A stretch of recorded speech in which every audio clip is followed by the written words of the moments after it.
নমস্কার। আজকে আমরা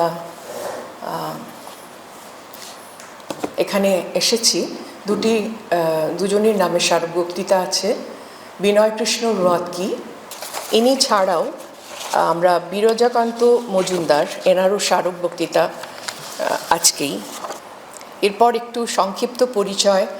আজকের যিনি বক্তা এসেছেন আমাদের মধ্যে, মুজিবুর রহমান, চলচ্চিত্র পরিচালক উনি। আমরা আজকে ওনাকে পেয়ে খুব খুশি। আমি আমন্ত্রণ জানাচ্ছি আজকের বক্তাকে, আসুন আপনার বক্তব্য আমরা শুনব। অধীর আগ্রহে অপেক্ষা করছি আমরা সকলে। নমস্কার, শুভ সন্ধ্যা। আমি প্রথমে আমার কৃতজ্ঞতা জানাবো বঙ্গীয় জাতীয় শিক্ষা পরিষদকে। তারা আমাকে এই সম্মান জানিয়েছেন, সুযোগ দিয়েছেন কাজী নজরুল ইসলামের উপরে একটা আলোচনা করার জন্য। ধন্যবাদ দেব শ্রীমতী বর্ণালী কর মহাশয়াকে, যিনি গত 1 বছর ধরে আমার সাথে যোগাযোগ রক্ষা করেছেন আজকের এই অনুষ্ঠানের জন্য। এবং আমার শ্রদ্ধা জানাবো শ্রীমতী কৃষ্ণা মজুমদার, যিনি সামনে বসে আছেন, বিদুষী। উনি নজরুল সঙ্গীত শিল্পী এবং শুধু সেটাই নয়, মানে নজরুল ইসলাম বা তার সঙ্গীতের সাথে ওনার পুরো ঘরানার সাথে যুক্ত ওনারা। ওনার বাবা স্বর্গীয় সিদ্ধেশ্বর মুখার্জি, তিনি নজরুলের খুব ঘনিষ্ঠ ছিলেন, তার শিষ্য ছিলেন। এবং সবশেষে আপনারা যারা আজকে এসেছেন এই আলোচনা শুনতে। নজরুল ইসলাম, এই যে বহুমাত্রিক নজরুল, এইটা বললেই আমরা সাধারণত নজরুলকে যেভাবে জানি, মানে নজরুল ইসলামের যে স্বরূপটা আমাদের কাছে সব থেকে বেশি করে প্রতিষ্ঠিত, তিনি একজন কবি, এ দেশের একজন বরেণ্য কবি এবং সঙ্গীতকার। ফলে কবিতা, কাব্য এবং সঙ্গীত জগতে নজরুল ইসলামের যে প্রতিষ্ঠা, যে অবদান, সেইটা আমাদের কাছে খুব বেশি করে পরিচিত। কিন্তু আমি আপনাদেরকে শুরুতে একটা তথ্যচিত্রের অংশ দেখালাম। মানে এই তথ্যচিত্রটা আমি নির্মাণ করেছি আজ থেকে ঠিক 10 বছর আগে। তো একজন তথ্যচিত্র নির্মাতা হিসাবে, পরিচালক হিসাবে আমার যে গবেষণা, সেটুকুই সম্বল।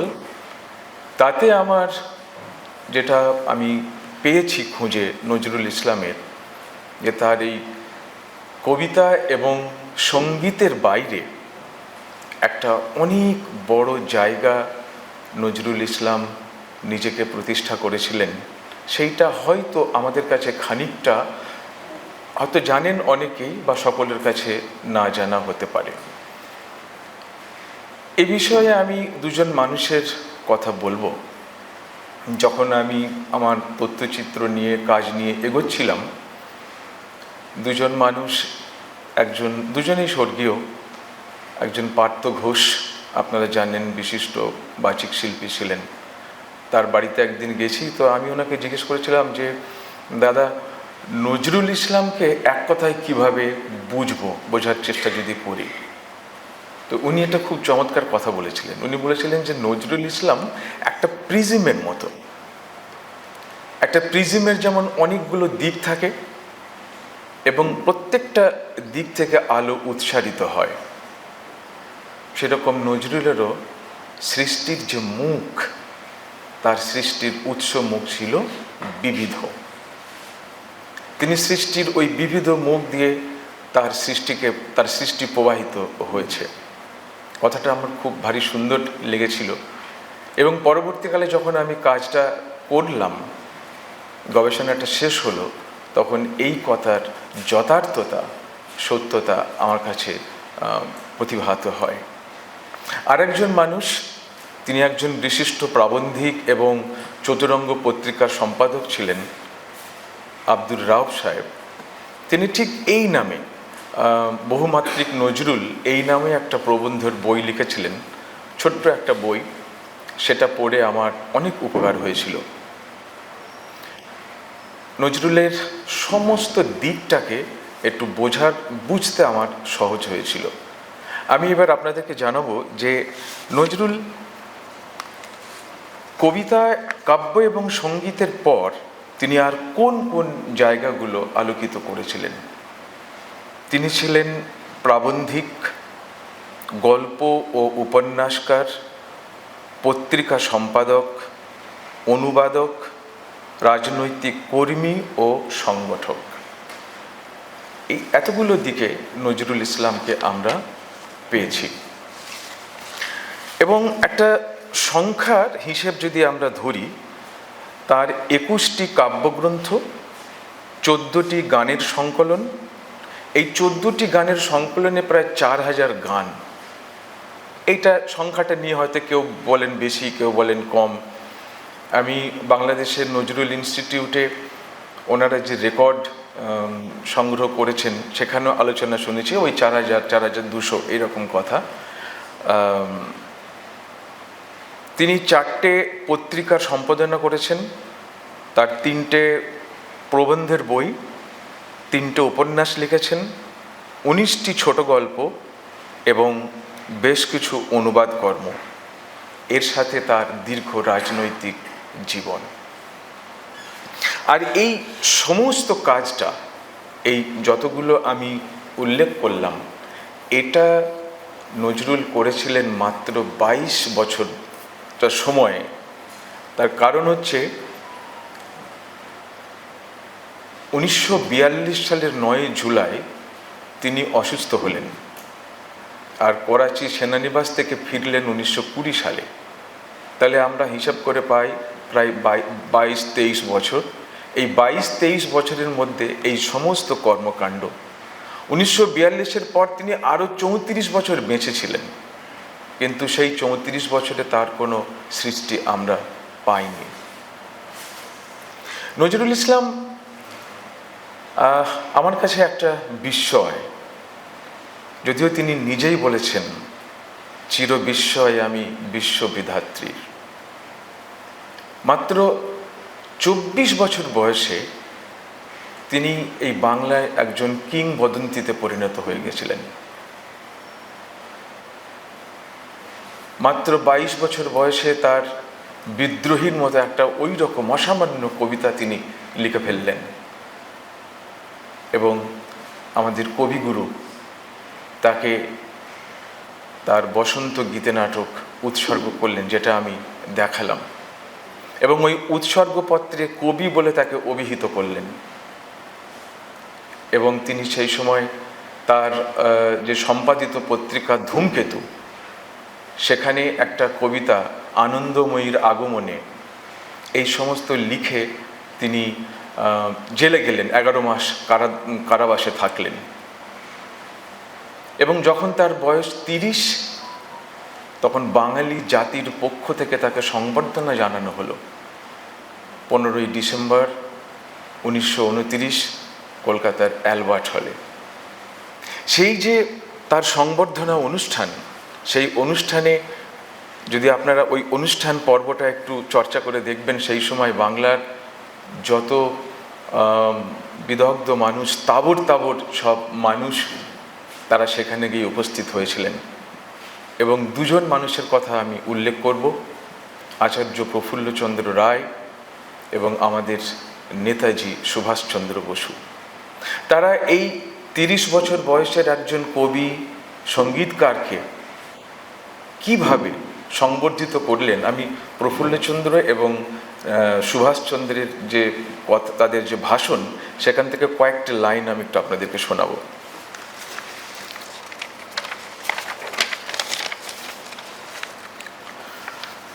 প্রফুল্লচন্দ্র বলছেন তার বক্তৃতায়, আমরা আগামী সংগ্রামে কবি নজরুলের সঙ্গীত কণ্ঠে ধারণ করিয়া শ্রীমান সুভাষের মতো তরুণ নেতাদের অনুসরণ করিব। ফরাসি বিপ্লবের সময়কার কথা একখানি বইতে সেদিন পড়িতেছিলাম, তাহাতে দেখিলাম সে সময় প্রত্যেক মানুষ অতি মানুষে পরিণত হইয়াছিল। আমার বিশ্বাস নজরুল ইসলামের কবিতা পাঠে আমাদের ভাবী বংশধরদের এক একটি অতি মানুষে পরিণত হইবে। আর নেতাজি কি বললেন? তিনি বললেন, নজরুলকে বিদ্রোহী কবি বলা হয়, এটা সত্য কথা। তার অন্তরটা যে বিদ্রোহী তা স্পষ্টই বোঝা যায়। আমরা যখন যুদ্ধে যাব তখন সেখানে নজরুলের গান গাওয়া হবে। আমরা যখন কারাগারে যাব তখনও তার গান গাইব। তো আমার কাছে এই যে বিষয়গুলো তখন খুব আমাকে উৎসাহিত করেছিল যে নজরুল ইসলামকে আরেকটু জানার জন্য।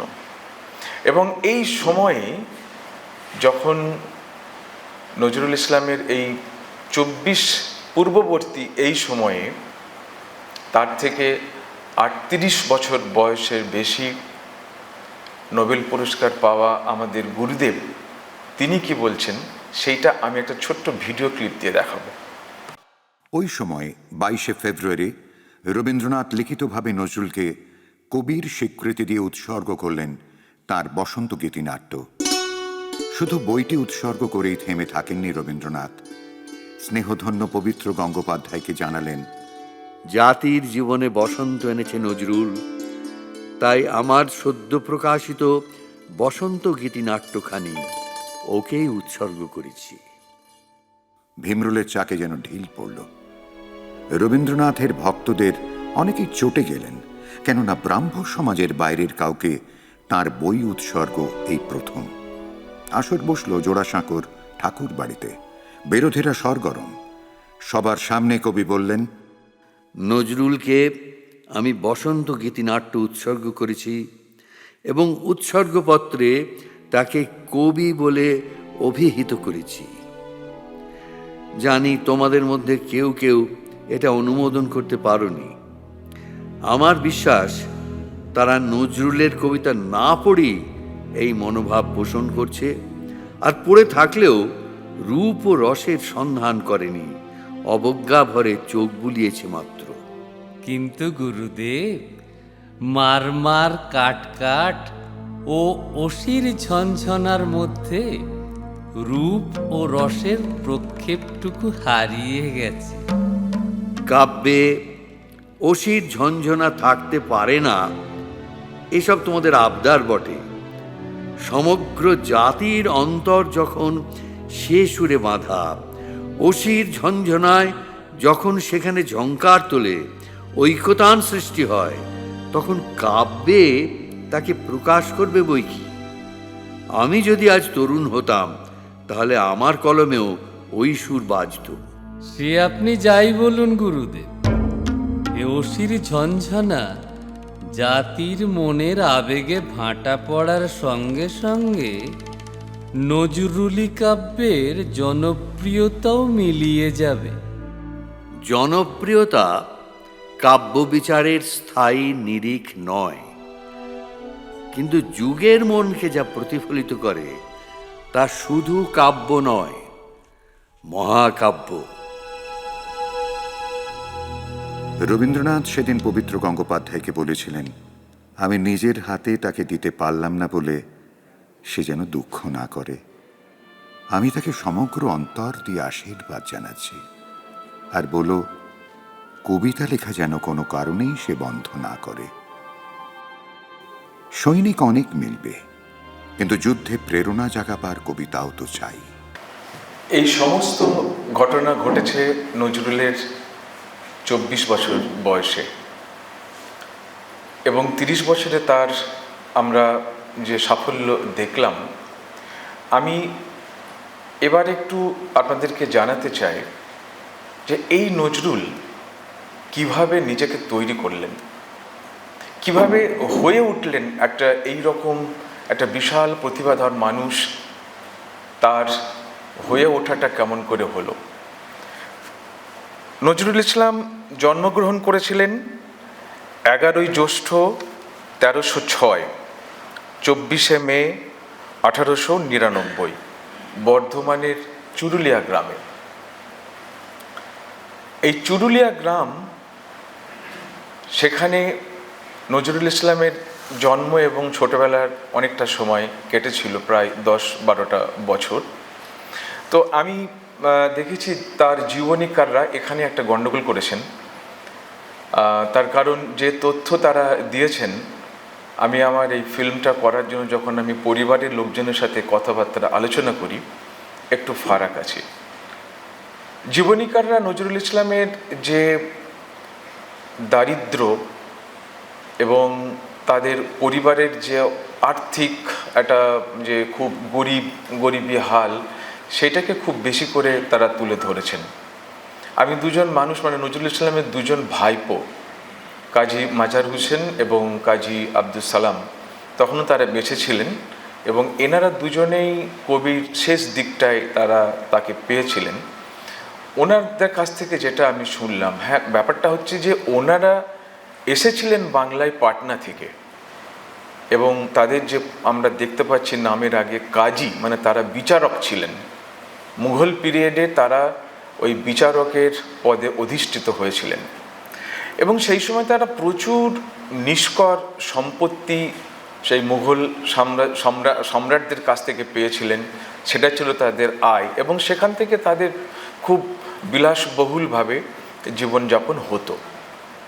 কিন্তু ইতিহাসের নিয়ম আমরা জানি যে মুঘল সাম্রাজ্যের পতন হয়, ইংরেজ সরকার আসে, তাদের সেই প্রভাব প্রতিপত্তি কমে যায়, কিন্তু তাতে তারা গরিব হয়ে যান, ঠিক কথা, কিন্তু পারিবারিক যে আভিজাত্য ঐতিহ্য সেটা কিন্তু তারা বিলীন হয়ে যায়নি। এই কথাটা লেখেননি বলে আমি এই দুজন কবির ভাইপো খুব অসন্তোষ প্রকাশ করেছিলেন। কেননা আমরা দেখতে পাচ্ছি যে চুরুলিয়ার ওই গ্রামে 3টে বিষয়, একটা সুন্দর মক্তব ছিল, একটা মসজিদ যেটাকে বলা হয় পীর পুকুরের মসজিদ, এবং হাজি পালোয়ানের মাজার। নজরুল ইসলাম এই জায়গাগুলোই ঘোরাঘুরি করতেন ছোটবেলায়, এবং এখান থেকে তার কি লাভ হলো আমরা আসল বিষয়ে আসব। যে এই মক্তবে যিনি মাস্টার ছিলেন তার কাকা বজলে করিম, এবং পীরপুকুর মসজিদের যিনি মৌলভী ফজলে আহমেদ, তাদের কাছ থেকে তিনি আরবি এবং ফার্সি শিখলেন, এবং আরবি ফার্সির সঙ্গে সঙ্গে একটা মুসলিম ঘরের এবং তাদের যে আচার আচরণ, ধর্মীয় রীতিনীতি, এগুলো সব তিনি শিখে নিলেন। তারপরে এই কাকা বজলে করিমের একটা লেটোর দল ছিল, সেই লেটোর দলে তিনি যোগদান করলেন। তো লেটোর দলে ওই বালক কি করতেন, তিনি গান গাইতেন, অভিনয় করতেন, পরবর্তীকালে গান লিখতে শুরু করলেন, সেই গানে সুর দিতে শুরু করলেন এবং পালা রচনা করতে শুরু করলেন। আশ্চর্যের বিষয় যে সেই সময় একদিকে যেমন পারিবারিকভাবে এবং পরিবেশগতভাবে তিনি আরবি ফার্সি শিখলেন, ইসলাম ধর্মের রীতিনীতি শিখলেন, আবার সঙ্গে সঙ্গে তিনি হিন্দু ধর্মীয় রীতিনীতি এবং তাদের ধর্মীয় সংস্কার, গল্প কাহিনী তিনি জানতে শুরু করলেন। এইটা আমি কি করে জানতে পারছি, তার সেই সময় রচিত কয়েকটি পালা গান যদি আমরা একটু লক্ষ্য করি তাহলে পরে বুঝতে পারবো। তিনি ওই লেটো গানের জন্য লিখেছিলেন যেগুলো: চাষার সং, শকুনি বধ, দাতা কর্ণ, রাজপুত্র, আকবর বাদশাহ। তার মানে একদিকে নিজের ধর্ম সমাজ, অন্যদিকে প্রতিবেশী ধর্ম সমাজ, আবার ইতিহাস চেতনা এখান থেকে আমরা দেখতে পাই। এবং নজরুল ইসলাম সেই সময় কবি গানের জন্য ছড়া লিখতেন তরজার আকারে, এবং সেগুলো খুব ইন্টারেস্টিং। মানে আমরা কবি ঈশ্বরগুপ্ত, দ্বিজেন্দ্রলাল, ওনাদের যে একটা মিশ্র ভাষার যে ভঙ্গিটা আমরা নজরুলের সেই সময় দেখতে পাচ্ছি। আমি একটা জাস্ট উদাহরণ দিচ্ছি। তিনি লিখেছেন: ওহে ছড়াদার, ওহে দ্যাট পাল্লাদার, মস্ত বড় ম্যাড, চেহারাটাও মাঙ্কি লাইক, দেখতে ভেরি ব্যাড। আবার বলছেন, রবনা কৈলাসপুরে, আই অ্যাম ক্যালকাটা গোয়িং, যত সব ইংলিশ ফ্যাশন, আহা মরি কি লাইটনি। নজরুলের ওই সময়কার লেখা। এবং আরেকটা জিনিস হচ্ছে, যেমন আমরা দেখলাম উভয় সম্প্রদায়ের ধর্মীয় রীতিনীতি আমরা তার কাজের মধ্যে দিয়ে পাচ্ছি। তার আরেকটা সুযোগ ঘটেছিল যখন তিনি বর্ধমানের মাছেরুন নবীনচন্দ্র হাই স্কুলে পড়াশোনা করতেন, তখন তার শিক্ষক ছিলেন কবি কুমুদ রঞ্জন মল্লিক। কুমুদ রঞ্জনের সঙ্গে তার সাক্ষাৎ হয়েছে এবং আমি বিশ্বাস করি যে নজরুল ইসলামের সেই যে কবি চেতনা, তার যে কবি সত্তা, সেখানে কুমুদ রঞ্জনের প্রভাব অবশ্যই পড়েছে। কবি যখন শেয়ারশোল রাজ হাই স্কুলের 10ম বৎসরের ছাত্র, তখন প্রথম বিশ্বযুদ্ধ চলছে। 49 নম্বর বেঙ্গল রেজিমেন্ট, তাতে নিয়োগ শুরু হয়েছে। কবিও সৈন্য বাহিনীতে যোগদান করলেন, তিনি সিলেক্টেড হলেন। তিনি পোস্টেড হলেন অধুনা পাকিস্তানের করাচি শহরের সন্নিকটে নওশেরা সেনানিবাসে। বিশিষ্ট কবি, প্রাবন্ধিক এবং নজরুল জীবনীকার অরুণ বসু একটা খুব চমৎকার কথা বলেছেন তার নজরুল জীবনীতে, যে এই যে করাচির সেনানিবাস, এটা ছিল নজরুলের সাজঘর। এই সময়ে তিনি নিজেকে একটা তৈরি করার সুযোগ পেলেন। সেখানে তার ইতিহাস চেতনাটা খুব সাংঘাতিকভাবে আমরা দেখতে পাই।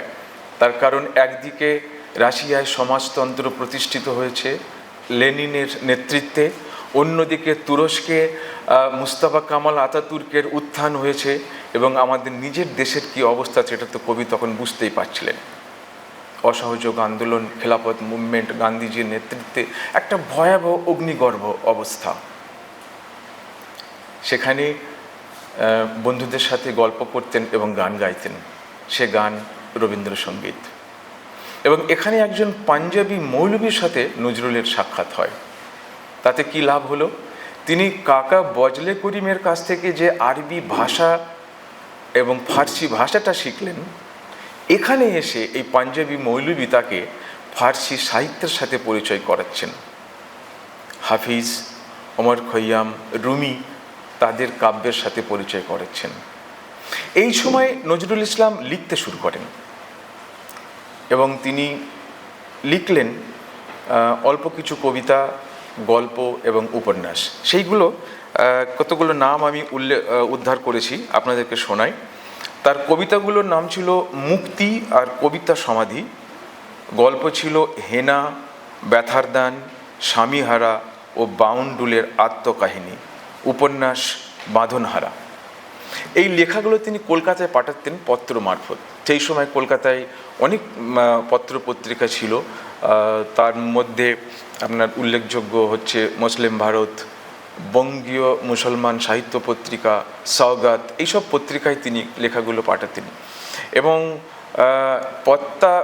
এই চিঠিপত্রে তার আলাপ হলো মুজাফফর আহমেদের সাথে, এবং মুজাফফর আহমেদ সেই সময় ওই বঙ্গীয় মুসলমান সাহিত্য পত্রিকাটার তিনি একজন কর্মী ছিলেন। মুজাফফর আহমেদ যখন এই নজরুলের লেখাগুলো হাতে পেলেন, তখন তিনি যে মন্তব্য করলেন সেইটা আমি একটু পড়ে শোনাই। নজরুল ইসলামের এই প্রথম কবিতার পাণ্ডুলিপি হাতে পেয়ে আমি অত্যন্ত উৎফুল্ল হয়ে উঠেছিলাম। সমালোচক ও সমাজদাররা এই কবিতাটির তারিফ করেননি। কেউ কেউ বলেছিলেন কবিতাটি রবীন্দ্রনাথের অনুকরণ। যিনি যা কিছু বলুন না কেন, আমি কিন্তু নজরুল ইসলামের এই কবিতাটিতে তার ভবিষ্যৎ সম্ভাবনা দেখতে পেয়েছিলাম। তার এই কবিতা এবং হেনা ও ব্যথার দান প্রভৃতি ছোট গল্প পড়ে আমার মনে হয়েছিল যে বঙ্গ সাহিত্যে একজন শক্তিশালী কবি ও সাহিত্যিকের উদ্ভব হচ্ছে। এই মুজাফফর আহমেদের ভবিষ্যৎবাণী কিন্তু নিষ্ফলা হয়নি। এই সময় তার লেখা পড়ে মুজাফফর আহমেদ যে কথা বললেন, এই সময় নজরুল তার সম্পর্কে কি বললেন? আগুন, ঝড়, ঝঞ্ঝা, বৃষ্টি, বিদ্যুৎ, বজ্র, আঘাত, বেদনা, এই অষ্টধাতু দিয়ে আমার জীবন তৈরি হচ্ছে, যা হবে দুর্ভেদ্য, মৃত্যুঞ্জয়, অবিনাশী। আমার এ পথ শাশ্বত সত্যের পথ, বিশ্ব মানবের জনম জনম ধরে চাওয়া পথ। আমি আমার আমিত্বকে এ পথ থেকে মুখ ফেরাতে দেব না। এ কথাগুলো নজরুলের মুখ দিয়ে বেরোয়নি, এ কথাগুলো তার কলম দিয়ে বেরিয়েছিল। তিনি যে বাঁধনহারা নামে একটা যে পত্র উপন্যাস লিখেছিলেন, সেই উপন্যাসের যে চরিত্র নুরু, তার কথা এগুলো সে তার বন্ধুকে লিখছে। আমার এখানে এই কথাটা উল্লেখ করার উদ্দেশ্য হলো, এই যে অষ্টধাতু যা দিয়ে নুরুর চরিত্র তৈরি হয়েছে, আমার মনে হয়েছে নজরুলের নিজের চরিত্র এই অষ্টধাতু দিয়ে তৈরি হয়েছিল, যা পরবর্তীকালে আমরা সেটা দেখতে পাব। বেঙ্গল রেজিমেন্ট ভেঙে যায়, প্রথম বিশ্বযুদ্ধ শেষ হয়ে যায়। নজরুল 1920 সালে কলকাতায় ফিরে আসেন এবং কলকাতায় ফিরে তার আরেকজনের কথা বলতে আমি তখন ভুলে গেছিলাম। তার বাল্য বন্ধু, তার স্কুলের সহপাঠী শৈলজানন্দ মুখোপাধ্যায়ের মেসে এসে প্রথমে উঠলেন, কিন্তু সেখানে বেশি দিন থাকলেন না।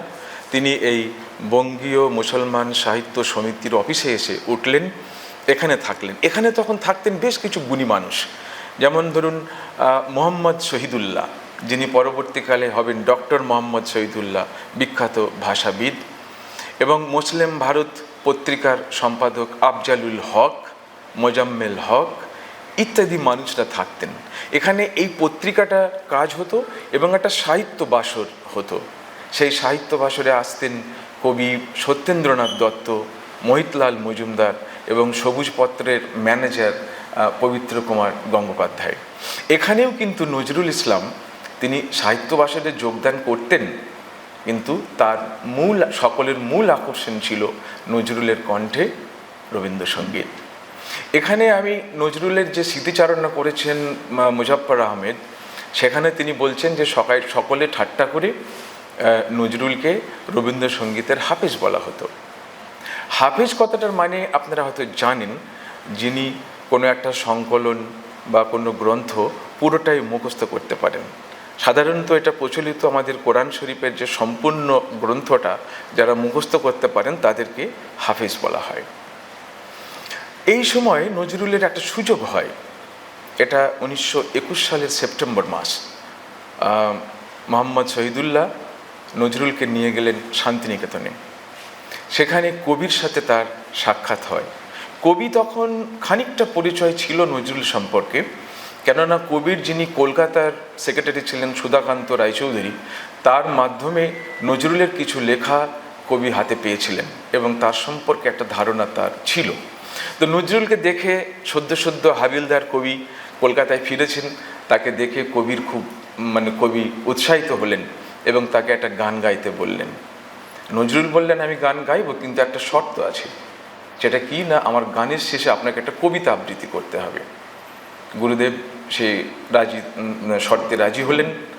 গান হলো, কবিতা হলো, আপ্যায়ন হলো। যখন ওনারা ফিরে আসছেন তখন রবীন্দ্রনাথ নজরুলকে বললেন যে তুমি এখানে থেকে যাও, শান্তিনিকেতনে ছেলেদের গান শেখাও, তোমার সৈন্যবাহিনীর ডিসিপ্লিন শেখাও এদেরকে। তো কবি অচিন্ত্য কুমার সেনগুপ্ত নজরুলকে বলেছিলেন, জ্যৈষ্ঠের ঝড়কে কি থামানো যায়? নজরুল চলে এসেছিলেন এবং যখন তিনি ফিরলেন কলকাতায়, তিনি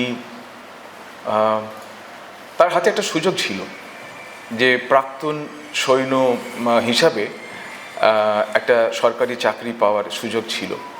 এমনকি বর্ধমানে তিনি একটা সাব রেজিস্ট্রারের একটা চাকরির ইন্টারভিউ পেয়েছিলেন, কিন্তু তিনি গেলেন না।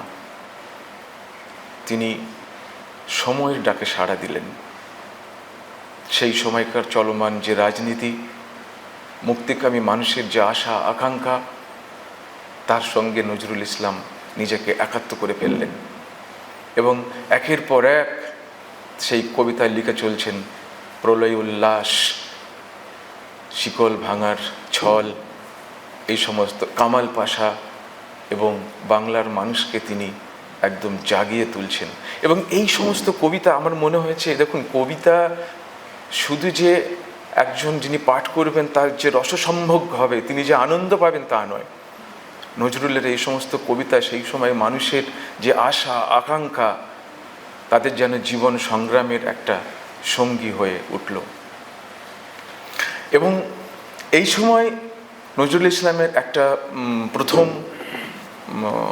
কাব্যগ্রন্থ প্রকাশিত হয়, অগ্নিবীণা। এটা 1922 সাল।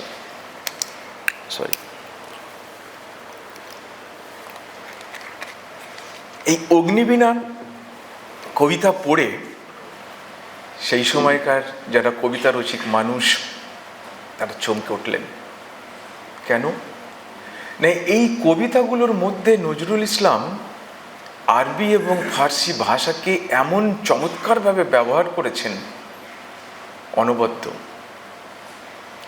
এর আগে কবি সত্যেন্দ্রনাথ দত্ত, মহিতলাল মজুমদার তারা আরবি ফার্সি ব্যবহার করেছেন, কিন্তু নজরুল যে ব্যবহার করেছেন সেটা একটু অন্যরকম। মানে ধরুন, কোনো একটা লাইন বা পরপর দুটো লাইন পুরোই আরবি ফার্সি, কিন্তু কোথাও সে কবিতা বুঝতে কোনো অসুবিধা হয় না। সেই কবিতার পটভূমি বা সেই কবিতার যে বিষয়বস্তুকে উপলব্ধি করতে কোনো অসুবিধা হয় না। তাই মুসলিম ভারত পত্রিকায় কবি মহিতলাল মজুমদার চিঠি লিখে এই নতুন কবিকে তিনি সংবর্ধনা জানিয়েছিলেন এবং তাকে বাংলার এই সারস্বত সমাজে স্বাগত জানিয়েছিলেন। আমি কয়েকটি কবিতা নাম আপনাদেরকে শোনাই। এই কবিতাগুলো ছিল কোরবানি, বাদল প্রাতের শরাব, বোধন, মহরম, সাত ইল আরব। এই সাত ইল আরব হচ্ছে দুটো নদী, টাইগ্রিস ও ইউফ্রেটিস। ফাতেয়া দোয়াজ দাহাম, আবির্ভাব, বিরহ বিধুরা। এই সমস্ত কবিতাগুলো তখন মানে এই তার আরবি ফার্সির যে ভাবগুলো আমরা দেখতে পাই। ফলে নজরুল ইসলাম ধীরে ধীরে বাংলার যে সারস্বত সমাজ সেখানে নিজেকে প্রতিষ্ঠা করে ফেললেন। কবি সত্যেন্দ্রনাথ দত্তের স্নেহধন্য হলেন, মহিতলাল মজুমদারের স্নেহধন্য হলেন, পবিত্র কুমার গঙ্গোপাধ্যায়ের আজীবন তার বন্ধু হলেন। এই সময় আমি শোনাবো আপনাদেরকে সেই গল্প, সেই সৌভাগ্যের রাত, যেদিন সারা রাত ধরে কবি 3/4 সি কি যেন তালতলা লেনের বাড়িটায় তিনি যে বিদ্রোহী কবিতা লিখলেন, সারা রাত ধরে কবি লিখলেন। পাশে ঘুমোচ্ছেন তার সেই সহবাসিন্দা মুজফ্ফর আহমেদ। সকালে যখন মুজফ্ফর আহমেদ ঘুম থেকে উঠে মুখ হাত ধুয়ে এসে বসেছেন, নজরুল হাজির সেই কবিতা নিয়ে। পুরো কবিতাটা তাকে শোনালেন এবং সেই কবিতা শোনার পর মুজফ্ফর আহমেদ চুপ করেছিলেন। এবং পরে ওনার স্মৃতিকথায় আমি যে লাইনগুলো পড়েছি ওনার সম্পর্কে উনি নিজেই বলছেন যে নজরুল তার জীবনের শ্রেষ্ঠ সৃষ্টি আমাকে শোনালো, কিন্তু আমার স্বভাবের দোষে তাকে আমি বাহবা দিতে পারলাম না। যখন নজরুল তাকে পিড়াপিড়ি করলেন, আরে কেমন হয়েছে বলো, মুজফ্ফর আহমেদ বললেন, সারা রাত জেগেছে তো, এখন শুয়ে পড়ো, সময় এর জবাব দেবে। সময় সত্যি তার জবাব দিয়েছে। আমরা কয়েক বছর আগে সেই কবিতার শতবর্ষ পালন করেছি। মুজফ্ফর আহমেদ কিছু বললেন না, সময়ের জন্য অপেক্ষা করলেন, কিন্তু সে সময় বুদ্ধদেব বসু অপেক্ষা করলেন না। তিনি কিছু কথা বললেন। কি বললেন? বুদ্ধদেব বসু বললেন, এই যে নজরুল রবি তাপের সময় রাবীন্দ্রিক বন্ধন ছিঁড়ে বেরোলেন, বলতে গেলে অসাধ্য সাধন করলেন। আপন স্বভাবের জোরেই রবীন্দ্রনাথ থেকে পালাতে পারলেন তিনি। বাংলা কবিতায় নতুন রক্ত আনতে পারলেন। যে আকাঙ্ক্ষা তিনি জাগালেন তার তৃপ্তির জন্য চাঞ্চল্য জেগে উঠল নানা দিকে। বাংলা সাহিত্যের মোড় ফেরার ঘণ্টা বাজল। রবীন্দ্রনাথের পর তিনিই প্রথম মৌলিক কবি। এই বুদ্ধদেব বাবুর বসুর যে কথা, তারপরে তো আর কোনো কথা থাকতে পারে না। নজরুলের কবিতা নিয়ে আমার আলোচনা করার ধৃষ্টতা, শুধু আমি নিজে যে মুগ্ধতায় কাটিয়েছি বেশ কয়েকটা বছর তার সাম্যবাদী কবিতার ওই কবিতামালাগুলো পড়ে, আমার যেন মনে হয়েছিল, সে কবিতাগুলো আপনারা হয়তো অনেকেই জানেন, যে একজন কবি তার বুক চিরে যে রক্তক্ষরণ হয়েছিল মানুষের জন্য, দেশের জন্য, এই হিন্দু মুসলিম বিভেদ, দ্বন্দ্ব, নারীর স্বাধীনতা অধিকার নিয়ে একটা মানুষ তার যে সচেতনভাবে যে কবিতার মাধ্যম দিয়ে আমাদেরকে যে কথা বলেছেন। তো আমি আর বেশি কবিতায় এগোবো না, তার আগে আমি একটা কথা বলতে চাই যে কবি হিসাবে তার আমি মোট 21টি কাব্যগ্রন্থের সন্ধান পেয়েছি। এই 21টি কাব্যগ্রন্থ নিয়ে কোনো সময় পণ্ডিতদের কাছ থেকে আপনারা শুনবেন। আমি শুধু কাব্যগ্রন্থগুলোর নামগুলো আপনাদেরকে শুনিয়ে দিই। প্রথম কাব্যগ্রন্থ অগ্নিবীণা, দোলন চাপা, বিষের বাঁশি, ভাঙার গান, ছায়ানট, পুবের হাওয়া, সাম্যবাদী, চিত্তনামা, সর্বহারা, ঝিঙে ফুল, এটা ছোটদের কবিতা সংকলন, ফণী মনসা, সিন্ধু হিন্দোল, এইটা চট্টগ্রামে কবি যখন গিয়েছিলেন সেই সময়কার লেখা কবিতার সংকলন, জিঞ্জির, চক্রবাক, সন্ধ্যা, নির্ঝর, প্রলয় শিখা, শেষ সাওগাত, ঝড়, নতুন চাঁদ, এটা হচ্ছে তার শেষ কাব্যগ্রন্থ। কবি যখন অসুস্থ হলেন তার কিছুদিন আগে এই কবিতাগুলো লিখেছিলেন, সেটা প্রকাশিত হয় 1945 সালে। এখানে আরেকটা বিষয় উল্লেখ করব যে 1928 সালে যখন তার সঞ্চিতা প্রকাশিত হয়, এই সঞ্চিতাতে তিনি আসলে নজরুল ইসলাম তার সমস্ত গ্রন্থ, কাব্যগ্রন্থ হোক, গানের সংকলন হোক, তার বন্ধু বান্ধব সকলকে উৎসর্গ করতেন। তো এই সঞ্চিতাকে উৎসর্গ করলেন যার নামে তিনি হলেন কবি সম্রাট শ্রী রবীন্দ্রনাথ ঠাকুর শ্রী চরণার বিন্দেষু। আপনাদের মনে থাকবে রবীন্দ্রনাথ 1923 সালে নজরুলকে তার বসন্ত গীতে নাটক উৎসর্গ করেছিলেন। আরেকটা গ্রন্থের কথা অবশ্যই বলবো, মরু ভাস্কর। এই মরু ভাস্কর হলো হজরত মোহাম্মদ পিস বি আপন হিম, তার জীবনীকে নিয়ে তিনি কবিতায় একটা কাব্যগ্রন্থ রচনা করেছিলেন, সেটা হচ্ছে মরু ভাস্কর। মরু ভাস্করের অর্থ আপনারা নিশ্চয়ই বুঝতে পারছেন। এবার আমি একটু তার সঙ্গীত নিয়ে দু চার কথা বলবো। এই যে বহুমাত্রিকতা নিয়ে আমরা কথা বলছি, সেখানে আমরা দেখলাম যে ক্ষেত্রগুলো, সৃষ্টির যে ক্ষেত্রগুলো আমরা আলোচনা করছি, কিন্তু যখন কোনো একটা নির্দিষ্ট ক্ষেত্রে যখন নজরুল প্রবেশ করছেন, সেখানেও তার একটা বৈচিত্র্য এবং বহুমাত্রিকতা আমরা লক্ষ্য করছি। তিনি সঙ্গীতে কি রূপে আমাদের সামনে আবির্ভূত হলেন? গীতিকার, সুরকার, গায়ক, সঙ্গীত পরিচালক, ট্রেনার ও সঙ্গীত গবেষক। তার 14টা গানের সংকলন আমি খুঁজে পেয়েছি।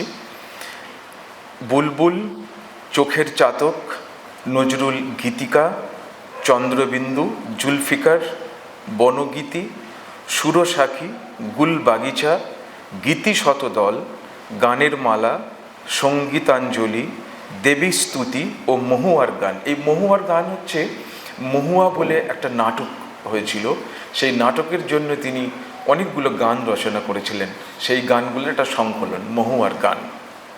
এছাড়া নজরুলের অসমাপ্ত রচনা সুর ও শ্রুতি কল্পতরু সেনগুপ্তের নজরুল গীতি অন্বেষা গ্রন্থে 1977 সালে প্রকাশিত হয়। আমরা প্রথমেই বলেছি নজরুলের সঙ্গীতের ক্ষেত্রে তার যে একটা বৈচিত্র্যময় যে ভূমিকা, সেখানে তিনি তার যে গান, আধুনিক গান কিন্তু তখন জাস্ট শুরু হচ্ছে, তার আগে আধুনিক গান যে ফর্মে নজরুল ইসলাম নিয়ে আসলেন তার আগে ওইভাবে আমরা দেখতে পাইনি। ফলে সে গানের যে সুর, তার ভাব, তার বিষয়, তার বৈশিষ্ট্য, সেটা সম্পূর্ণ একটা আলাদা। তখন যে গান তিনি লিখেছিলেন, সে গানের বৈচিত্র্য হচ্ছে সাংঘাতিক। সে গানগুলো কি? স্বদেশী গান, প্রেমের গান, প্রকৃতির গান, আধ্যাত্মিক গান, লোকসঙ্গীত, হাসি ও কৌতুক গান। আধ্যাত্মিক গানের মধ্যে আপনারা সবাই জানেন শ্যামাসঙ্গীত, ভজন, কীর্তন এবং ইসলামী গান। এই যে নজরুল ইসলাম এই এতগুলো রকমের গান তখন লিখছেন, মানে তখন তিনি গ্রামোফোন রেকর্ডে কাজ করতেন। একটা রেকর্ড কোম্পানির কাছে বিভিন্ন ধরনের শিল্পী আসতেন, যিনি হয়তো প্রেমের গান গাইছেন, যিনি আধ্যাত্মিক গান গাইছেন, যিনি স্বদেশী গান গাইছেন, যিনি লোকসঙ্গীত গাইছেন। এ সবাই আসছে কাজী সাহেবের কাছে আবদার করছে একটা গান লিখে দিন বা গানটা শুট করে দিন বা ইত্যাদি। তো সেইটা আমি বলছি না, আমি নজরুলের একজন খুব স্নেহধন্যা শিল্পী ইন্দুবালা দেবী, তিনি কি বলছেন সেটা শোনাচ্ছি। ইন্দুবালা বলছেন, কাজীদার একটি জিনিস দেখে আমি মুগ্ধ হয়ে যেতাম। শুধু আমি কেন, আমার মতো অনেকেই হতো।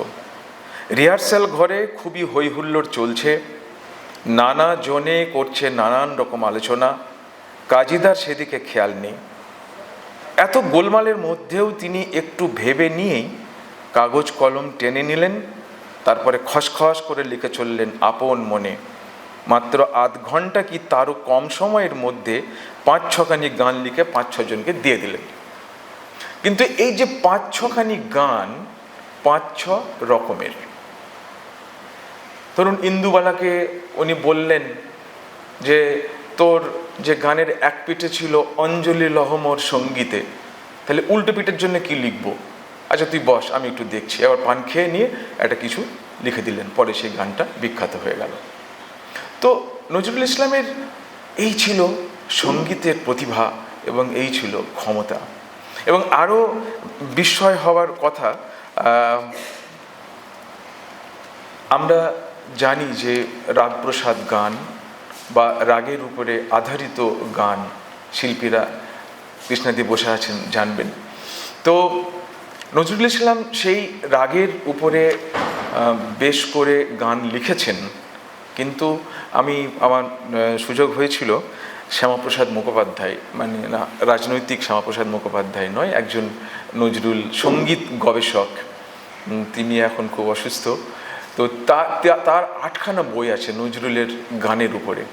তো আমি সেখান থেকে তার সাথে আমার সাক্ষাৎও হয়েছিল অনেক দিন ধরে।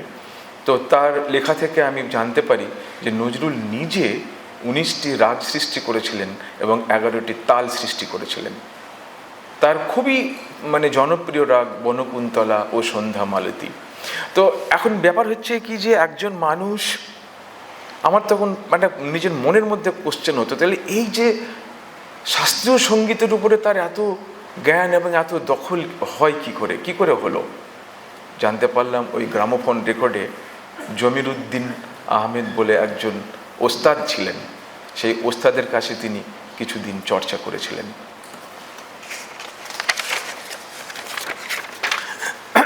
আর শ্যামাসঙ্গীত বা ইসলামী সঙ্গীত, এগুলো নিয়ে আমি কি বলবো, আপনারা সকলেই জানেন। তবে ইসলামী সঙ্গীত নিয়ে আমি একটা কথা বলতে চাই যে আপনারা সকলেই জানেন যে সঙ্গীত ইসলাম ধর্মে তার একটা মানা আছে, বাধ্যবাধকতা আছে। মুসলিম ফ্যামিলিতে গান শোনা যায় না, এরকম একটা কথা আছে। নজরুল ইসলাম সেটা জানতেন। গান বলতে আমাদের মধ্যে ছিল হামদ, নাত এবং জারি, মর্সিয়া, এগুলোর সাথে কোনো যন্ত্র অনুষঙ্গ লাগতো না। কিন্তু নজরুল ইসলাম ওই ধরনের একটা প্রতিভাধর মানুষ, তিনি ভাবলেন যে ইসলাম ধর্মের মানুষের মধ্যে গানকে পৌঁছাতে হবে।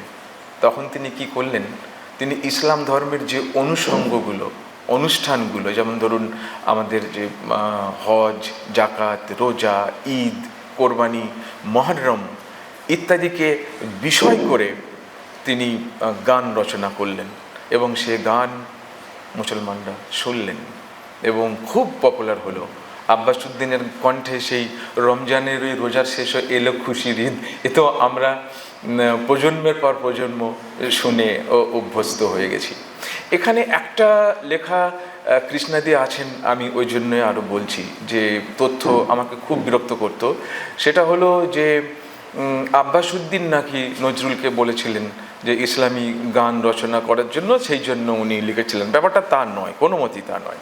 তার কারণ হচ্ছে যে নজরুল ইসলাম জীবনের শুরুতে ওই বাদল পাতের শরাব লিখছেন, ঈদুল ফিতর লিখছেন, মহররম লিখছেন, কোরবানির উপরে কবিতা লিখছেন। সেই সময় তিনি ইসলাম ধর্মকে অবলম্বন করে যখন কবিতা লিখছেন, গান লেখেননি, সেটা হতে পারে না। ফলে আব্বাসউদ্দিন বলে দিলেন আর উনি লিখলেন, এই তথ্যটা আমি কোনো কোথাও খুঁজে পাইনি। আচ্ছা, এবার একটু মজার কথা বলি। দুজন মানুষের নাম বলছি। একজনের নাম হচ্ছে কে মল্লিক। এই ভদ্রলোক শ্যামাসঙ্গীত গাইতেন, কিন্তু নামটা ব্যবহার করতেন কে মল্লিক। কে মল্লিক আসলে কাশেম মল্লিক। সেই সময়ে শ্যামাসঙ্গীত শিল্পী কাশেম মল্লিক তিনি লিখতে পারতেন না। এবং আরেকজন ভদ্রলোক হচ্ছেন চিত্তরঞ্জন রায়, তিনি ইসলামী সঙ্গীত গাইতেন। আসলে ঈশ্বর যার গলায় যেটাকে বসিয়ে দেন, কিছু করার নেই। চিত্ত রায়ের গলায় ইসলামী সঙ্গীত খুব ভালো বসে যেত, কিন্তু উনি নাম ব্যবহার করতেন দেলোয়ার হোসেন। তো যাই হোক, নজরুলের গান নিয়ে নজরুল ইসলাম নিজে কি বলেছেন সেটা একটু শুনিয়ে দিই আপনাদেরকে। কাব্যে ও সাহিত্যে আমি কি দিয়েছি জানি না, আমার আবেগে যা এসেছিল আমি তাই সহজভাবে বলেছি। আমি যা অনুভব করেছি তাই আমি বলেছি। ওতে আমার কৃত্রিমতা কিছু ছিল না। কিন্তু সঙ্গীতে যা দিয়েছি সে সম্বন্ধে আজ কোনো আলোচনা না হলেও ভবিষ্যতে যখন আলোচনা হবে, ইতিহাস লেখা হবে, তখন আমার কথা সবাই স্মরণ করবেন, এ বিশ্বাস আমার আছে। সাহিত্যে দান আমার কতটুকু তা জানা নেই, তবে এটুকু মনে আছে সঙ্গীতে আমি কিছু দিতে পেরেছি। এই যে একজন শিল্পী, তার যে আত্মবিশ্বাস এবং এই যে প্রত্যয়, এটা আমাকে খুব মুগ্ধ করেছিল এবং তার সে কথা সর্বৈব সত্য এবং বাস্তবে রূপান্তরিত হয়েছে। কবি এবং সঙ্গীতকার হিসাবে খ্যাতির পর তিনি রচনা করেছেন গল্প ও উপন্যাস। এই গল্প এবং উপন্যাসের সম্ভার তার খুব ছোট। তার 3টে উপন্যাস এবং 19টি গল্পের সন্ধান পাওয়া যায়। গল্পর যে গ্রন্থগুলো সেগুলো হলো ব্যথার দান, রিক্তের বেদন, শিউলিমালা।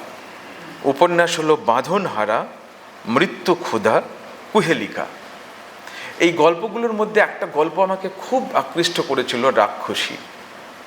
নজরুল ইসলামের এই লেখা আমাদের এখনও পড়া উচিত। যে আমাদের সমাজের যে স্তরগুলো, যে মানুষ কোথায় এখনো পর্যন্ত রয়েছেন, নজরুলের সেই সময় এবং আজকের সময়ে কতটা পরিবর্তন হয়েছে সেটা আমাদের জানা খুব দরকার। এবার আসি নাটক। নজরুল ইসলাম সেই সময় যে বিনোদনের একটা বড় মাধ্যম ছিল নাটক, সেই নাটকের সাথেও তিনি নিজেকে যুক্ত করেছিলেন।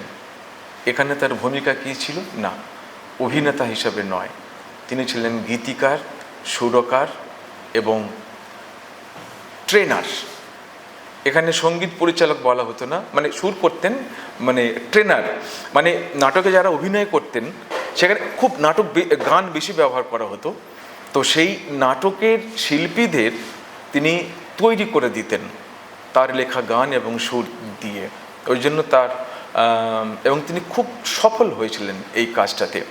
তো সেই সময়কার কিছু উল্লেখযোগ্য নাটক ছিল, যেমন শচীন সেনগুপ্তের সিরাজদৌলা, রক্তকমল, মনমত রায়ের মহুয়া, যেটা বললাম মহুয়ার গান, কারাগার, সাবিত্রী, মানিকলাল বন্দ্যোপাধ্যায়ের জাহাঙ্গীর, যতীন্দ্রমোহন সিংয়ের ধ্রুবতারা, সুধীন্দ্রনাথ রাহার সর্বহারা ও যোগেশ চৌধুরীর নন্দরানীর সংসার। এই নাটকগুলো সেই সময় সাংঘাতিক জনপ্রিয় নাটক ছিল এবং নজরুল ইসলাম এই নাটকগুলোকে তিনি তার গান দিয়ে, সুর দিয়ে তিনি সাজিয়ে তুলতেন।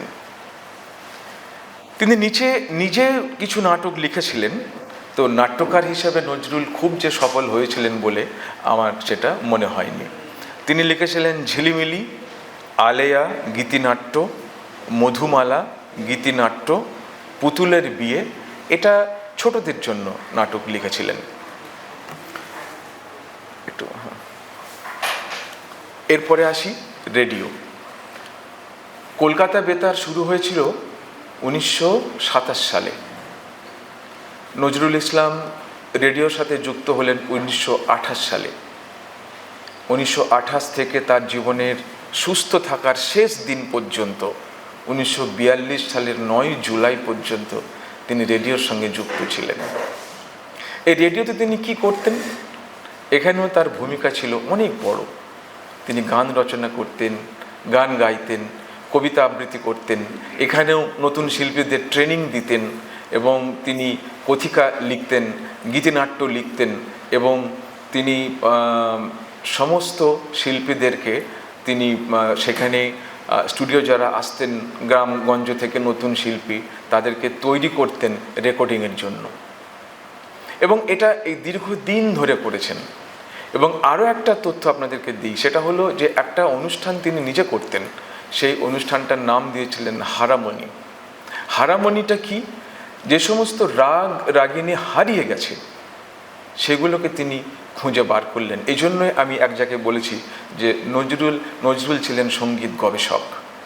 তিনি সেই রাগ রাগিনীকে বার করে তার উপরে গান রচনা করে তিনি সেই গানকে আবার গেয়ে শোনাচ্ছেন বা শিল্পীদেরকে নিয়ে গাইয়ে নিচ্ছেন। এইটা খুব ইন্টারেস্টিং এবং খুব জনপ্রিয় একটা রেডিও শো ছিল নজরুলের। আমার সাথে আলাপ হয়েছিল শাস্ত্রীয় সঙ্গীতের শিল্পী অরুণ ভাদুড়ী মহাশয়। ওনাকে আমি জিজ্ঞেস করেছিলাম যে নজরুলের এই রাগ সৃষ্টি বা তাল সৃষ্টি বা হারমোনি ইত্যাদি বিষয়ে, তো উনি খুব সুন্দর করে আমাকে সেই ঘটনা বলেছিলেন। অবশ্য দীপালি নাগকে রেফার করে, কারণ ওনার সঙ্গে যে কথা হয়েছিল সেইগুলো আমাকে বলেছিলেন এবং বলেছিলেন যে নতুন রাগ সৃষ্টি করার পর নজরুলের যে বন্দিশ রচনা করতেন, যে কথা রচনা করতেন, তার সাথে সেই রাগকে ব্যবহার করে যে সুর তৈরি করে যে অনুরণন তৈরি করতেন, সেটা হতো একটা অনবদ্য। নাটক হলো, রেডিও হলো, এরপরে অবশ্যই তখন একটা নতুন শিল্প মাধ্যম সারা পৃথিবীতে আসছে, চলচ্চিত্র। এই চলচ্চিত্রের সাথেও নজরুল ইসলামের একটা বিরাট যোগ ছিল। নজরুল ইসলামের বাল্য বন্ধু শৈলজানন্দ মুখোপাধ্যায় 1936 সালে পাতালপুরী বলে একটা সিনেমা করেছিলেন। সেই সিনেমার সঙ্গীত পরিচালক ছিলেন নজরুল ইসলাম। তার ঠিক পরের বছর 1937 সালে একটা সাংঘাতিক কাজ হয়েছিল। রবীন্দ্রনাথের গোরা, তাকে চলচ্চিত্রায়িত করলেন নরেশ মিত্র। সেই রবীন্দ্রনাথের উপন্যাসের উপরে আধারিত চলচ্চিত্রের সঙ্গীত পরিচালক হলেন নজরুল ইসলাম। এখানে একটা খুব দুঃসাহসিক কাজ উনি করে ফেলেছিলেন। এই সিনেমাতে রবীন্দ্রনাথের সমস্ত গান তিনি লিখলেন, ব্যবহার করলেন, কিন্তু একটা গান বঙ্কিমচন্দ্রের বন্দে মাতরমকে নিজে সুর করে ব্যবহার করলেন আর নিজের একটা গান লিখে দিলেন। সেই গানটার প্রথম লাইন এই ছিল বোধহয়, কৃষ্ণাদি উষা এলো চুপি চুপি। তো এবং এই যে নিজের একটা গান ঢুকিয়ে দিলেন, সেটা নিয়ে একটা খুব তোলপাড় অবস্থা হয়েছিল। শান্তিনিকেতন থেকে বাধাপ্রাপ্ত হয় এই সিনেমার প্রদর্শন এবং নজরুল ইসলাম, নরেশ মিত্র কবিগুরুর শরণাপন্ন হয়েছিলেন, কিন্তু কবিগুরু খুব সহজভাবে জিনিসটাকে মিটিয়ে দিয়েছিলেন।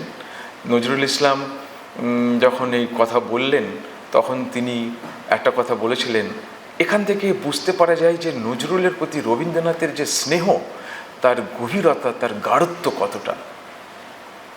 সবাইকে ডেকে কবি বললেন, আমি কোনো কথা শুনতে চাই না, ওদের সিনেমাটা নির্ধারিত সময়ে রিলিজ হওয়ার জন্য যা করণীয় তাই করে দাও, আমি কোনো কথা শুনতে চাই না।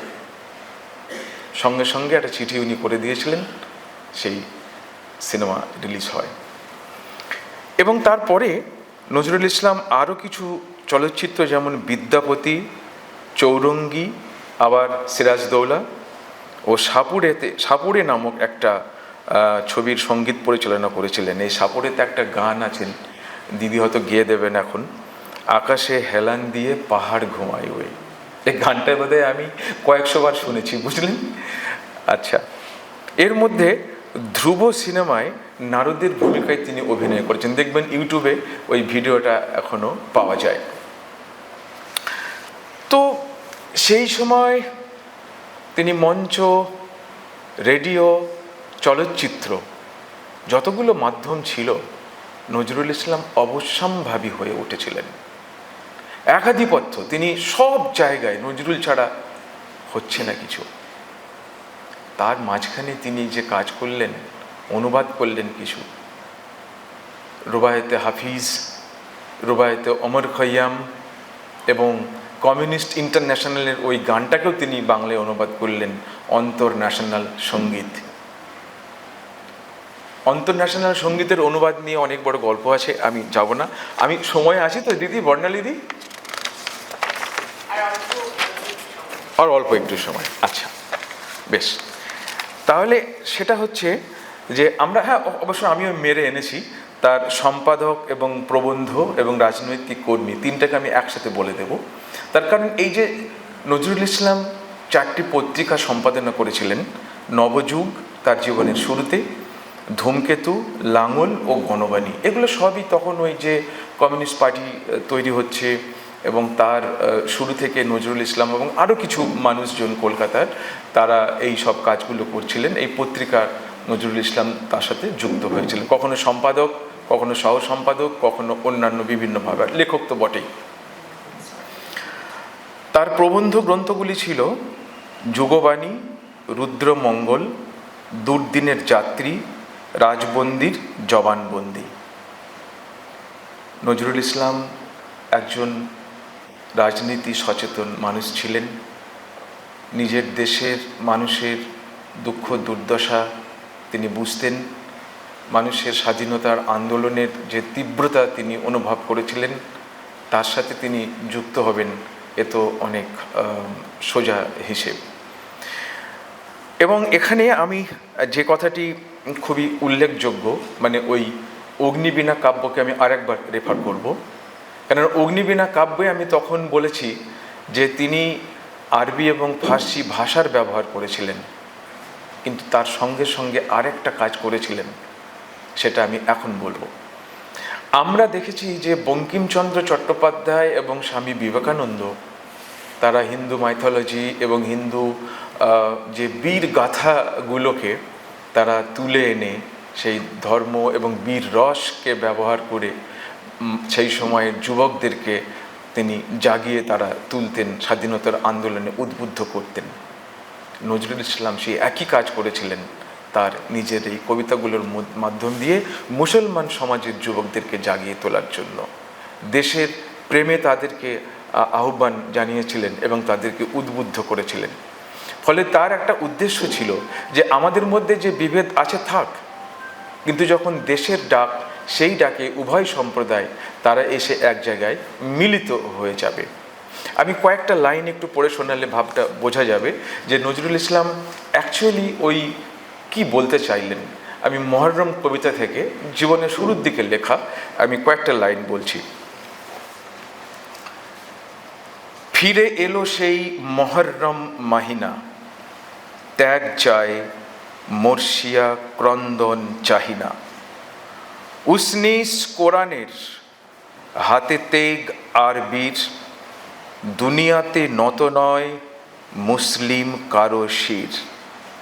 তবে শোনো, ওই শোনো বাজে কোথা দামামা, শমশের হাতে নাও বাঁধো শির আমামা। জাগো ওঠো মুসলিম, হাঁক হায়দরি হাঁক, শহীদের দিনে সব লালে লাল হয়ে যাক। এইভাবে তিনি মুসলমান ধর্ম এবং তাদের ইতিহাসের যে বীরদের তাদের গল্প কথা গাঁথা তিনি তার কবিতার মধ্যে দিয়ে বলে মুসলমান যুব সম্প্রদায়কে তিনি তখন জাগাতে চেয়েছিলেন। এখানে আবার উল্লেখ করব রবীন্দ্রনাথ, কিন্তু নজরুল ইসলামের এই যে রাজনীতির সাথে নিবিড়ভাবে যুক্ত হয়ে যাওয়া রবীন্দ্রনাথ পছন্দ করছিলেন না। আমরা আমাদের ভিডিও ক্লিপসে দেখেছিলাম না, পবিত্র গঙ্গোপাধ্যায়কে তিনি বললেন যে নজরুলকে বলে দেওয়ার জন্য যে ওকে বলো যেন কবিতা লেখা কোনো সময় বন্ধ না করে। সৈনিক অনেক পাওয়া যাবে, কিন্তু সৈনিকদের উদ্বুদ্ধ করার জন্য ভালো কবিতাও তো চাই, এ কথা কবি বলেছিলেন। কিন্তু নজরুল কারো কথা শোনেন বলে আমার তো মনে হয় না। তিনি যখন জেল থেকে বেরোলেন, জেল থেকে বেরিয়ে বাইরে দেখলেন তার জেলের মধ্যে বসে লেখা গান বাংলার আকাশে বাতাসে অনুরণিত হচ্ছিল। কি গান? এই শিকল পরা ছল মোদের, এই শিকল পরা ছল, এই শিকল পরেই শিকল তোদের করব রে বিকল। নজরুল ইসলাম জেল থেকে বেরোলেন, যে কারণের জন্য জেলে গিয়েছিলেন সেই কাজ তিনি আরো বেশি করে করতে লাগলেন। আবার রাজনৈতিক সভা সমাবেশে তিনি যোগদান করলেন, তিনি রাজনৈতিক কর্মসূচি পালন করলেন। এইখানে আর একটা বিষয় বলে আমি শেষ করব, যে কিছু মানুষ যাদের কথা আমি আগে বলিনি, সেটা হলো কুতুবুদ্দিন আহমেদ, হেমন্ত সরকার, শামসুদ্দিন আহমেদ। এনাদের সাথে তখন এনারা সব কমিউনিস্ট শুরুর দিকের মানুষজন, তারা তখন একটা দল তৈরি করবেন বলে ঠিক করলেন। এরা সকলেই সব কংগ্রেসের মধ্যেই ছিলেন, কিন্তু কংগ্রেসের মধ্যে থেকে তারা একটা নতুন দল তৈরি করবেন বলে ঠিক করলেন। সেই দলটি হলো লেবার স্বরাজ পার্টি। কিন্তু তখন মুজাফফর আহমেদ জেলে ছিলেন। উনি ফেরার পর জোড়াসাঁকো ঠাকুরবাড়ির সৌমেন্দ্রনাথ ঠাকুর তাদের সাথে যুক্ত হলেন, তারা নতুন আর একটা দল তৈরি করলেন। তখন কংগ্রেসের সাথে পুরো তাদের সম্পর্কটাকে ছিন্ন করে দিলেন। সেই নতুন দলটির নাম হলো peasants and workers party of Bengal. কৃষক ও শ্রমিকদের একটা দল তৈরি হলো।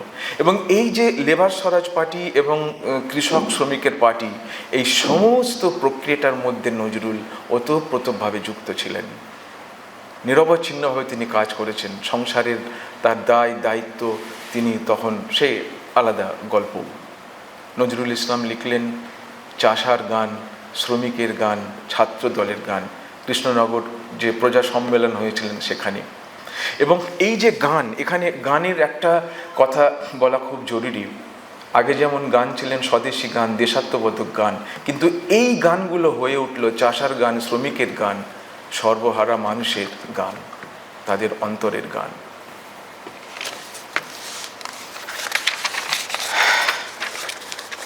এই নজরুল ইসলামের যে বহুমাত্রিক নজরুল, আমি এটুকুই প্রস্তুত করেছিলাম আপনাদের সামনে উপস্থিত করব বলে।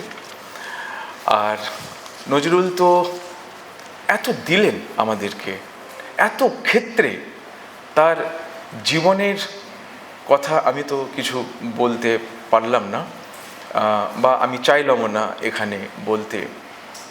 একটা মানুষ কোনোদিন শান্তি পাননি, সামান্যতম সুখ সমৃদ্ধি বলতে যা বোঝায় কিচ্ছু পাননি। অভাব, দারিদ্র, সেটার মধ্যে দিয়ে তিনি জীবন চালিয়েছেন। কিন্তু আমরা তাকে ভুলে যাইনি।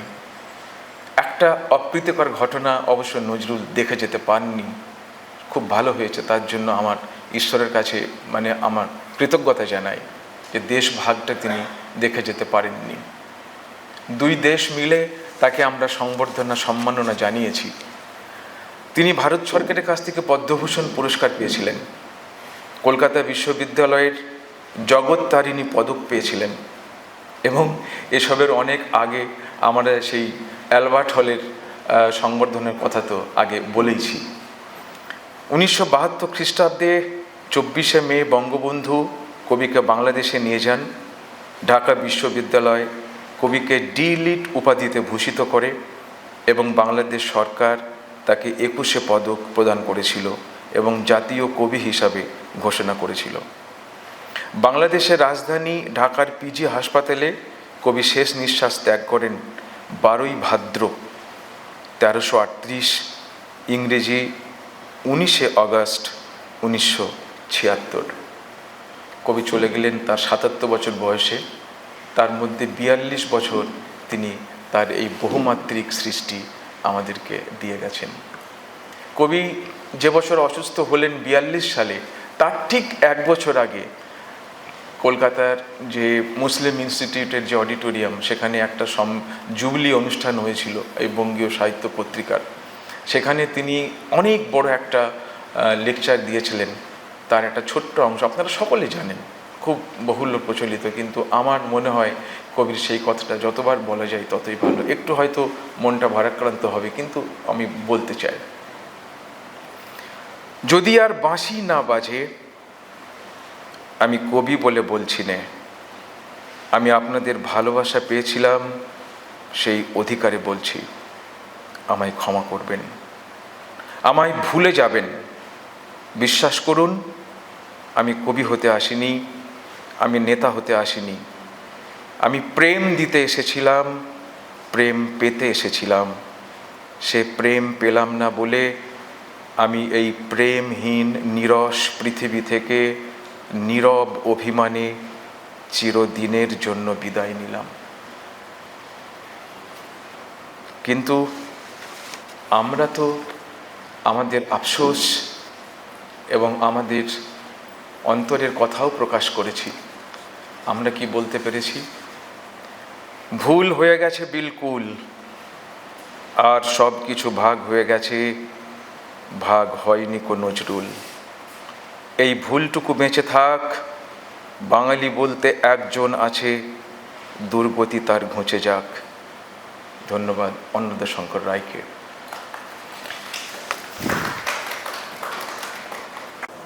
নমস্কার, শুভ সন্ধ্যা। এতক্ষণ আমরা শ্রী মুজিবুর রহমানের কাছ থেকে বহুমাত্রিক নজরুল শিরোনামে আলোচনা শুনলাম। নজরুলের জীবন পরিক্রমা করলেন উনি, কিছু তথ্যচিত্রের ক্লিপিংস দেখালেন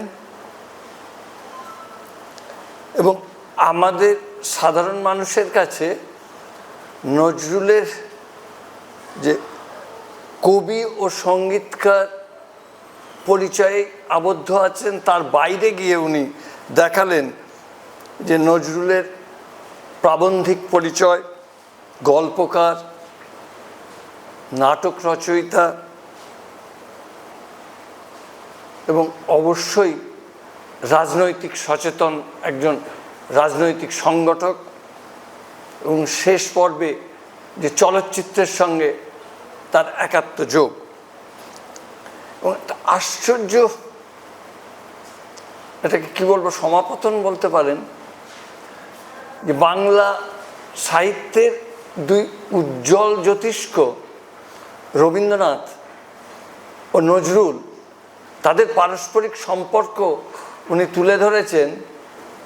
যে রবীন্দ্রনাথ তার গীতিনাটক বসন্ত উৎসর্গ করলেন নজরুলকে, আবার নজরুল বোধহয় সেটাকে এই বৃত্ত সম্পূর্ণ করলেন, সঞ্চয়িতা কাব্যগ্রন্থ রবীন্দ্রনাথকে উৎসর্গ করলেন।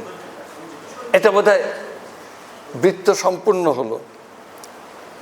আর একটা জিনিস আমি বসে বসে ভাবছিলাম, আমি শান্তিনিকেতনের ছাত্র, আমি বসে বসে ভাবছিলাম যে রবীন্দ্রনাথের জীবনেও কিন্তু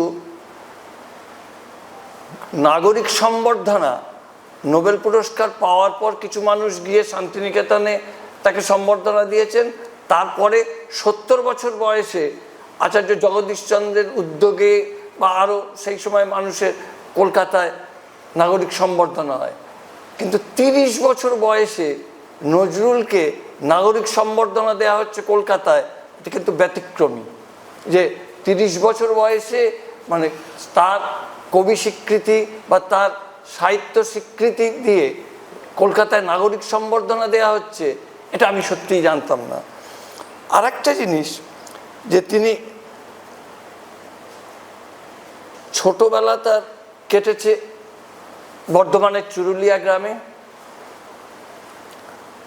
মুসলমান হিন্দু এই উভয় সম্প্রদায়ের প্রভাব তার জীবনকে সমৃদ্ধ করেছে, কিন্তু তিনি ছিলেন একজন মুক্তমনা পুরুষ।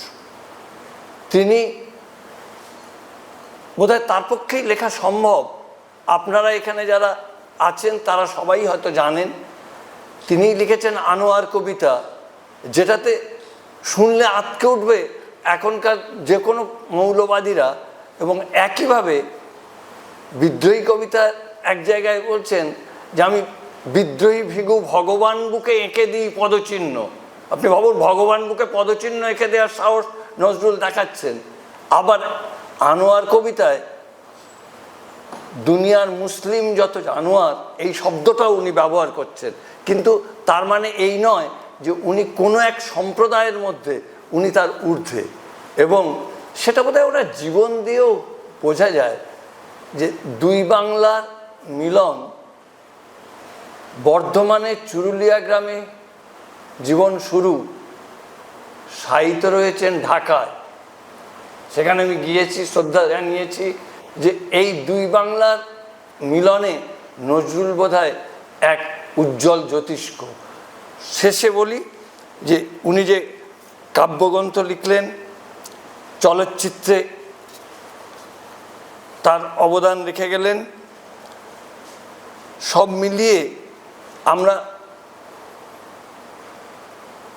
ব্রহ্মসঙ্গীত, রবীন্দ্রসঙ্গীত, পুরাতনী গান শুনি, কিন্তু কখনো চাষার গান, শ্রমিকের গান, সর্বহারার গান এটা নজরুলই আমাদের শোনালেন। সুতরাং যতদিন বাংলা সাহিত্য, বাঙালি পৃথিবীর যেখানেই থাকুন, নজরুল তার বহুমাত্রিক রূপে আমাদের মধ্যে থাকবেন। শেষ করার আগে বঙ্গীয় জাতীয় শিক্ষা পরিষদের তরফ থেকে এবং ব্যক্তিগতভাবে আমার পক্ষ থেকে আজকের বক্তা মুজিবুর রহমানকে আমি কৃতজ্ঞতা জানাই এবং আন্তরিক ধন্যবাদ আমাদের তরফ থেকে।